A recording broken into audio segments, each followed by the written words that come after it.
wawinja ne pach jotwak ma Hope Otieno. Aini gin gi weche ma pod wadamulo e weche mag ODM mantiere kar ka. Brenda, mida medo. Jaod bura Malego Usonga makuma wuoke. Mheshimiwa Samatandi. Kaka nyowuoyo noke mokwongo. Immediately my appointments ka nuchiu ma just before kata negicham muma. The same tone was prevalent. Mabene u report ma ng'ato ok biwacho ni mano mani winjo kendi. Yocho ni Gen Z to koro ng'anya mano gima ber kaka Gen Z ng'anyo to ODM to donje serikal. Koro ing'eni tone moro nitie kama ni ung'anyo nadi to jou nitie.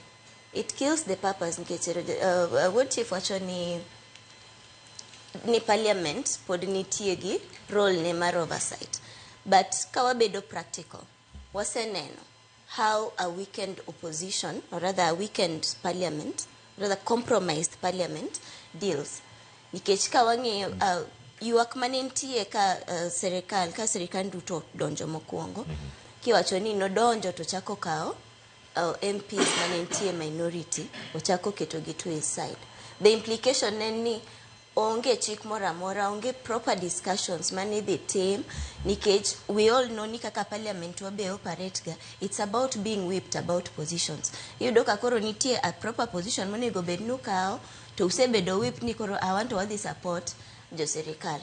That is not gima chik chawacho. What is on paper is different. Kochopo kacha to koro kendo gichako giloke siasa, ni wanto kaka jo ODM, jo wanie telo, chik mawadwa kadhoni, dhimiyo jowa tiyo, dhimiyo jowa yudo yot kaka gitiyo e ministries magibedo assigned.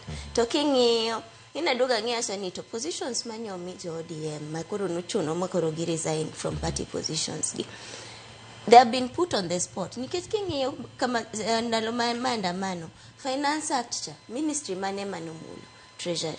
Gikao mano, giredhe lwet ja ODM. Hustler Fund, mane nitie questions cha. Gikao mano kendo, ero gikao gimiye Oparanya e cooperatives kacha. Kuri doka solutions, gik mane chal madhi kelo shida ka, gik mane nyamiyo ng'ato kendo iye wang' ma Gen Z chak doge ng'anyo cha. Okao gi oket gi e lwet jowa, makoro ino ka dibedo matek, ni seche mudwa no ng'any cha, to they've already introduced that aspect mar jowa benitie kakoro yudo ka they have weakened opposition. Kata wote mwacho ni sani onge official opposition, sani onge opposition no parliament timo gike kigen, the executive amonigo beni timo administrative roles kigen, nitie kama nitie intersection cha. Mama neno ni mano is going to really be compromised, nikech idho kakoro chike mora medhi kadho koro gibedo yo, gidhimiyo serikal yot mar kadho gigi nyalodia, nikech koro onge that strong voice. Egin Azimio ywak ni ato kara ka uonge kodwa to wuoguru completely. Okunya bet ni benefits mag serikal ka be ungo, koni be udwa ni uondwa ni un kodwa. Erokamano Mheshimiwa Karoli.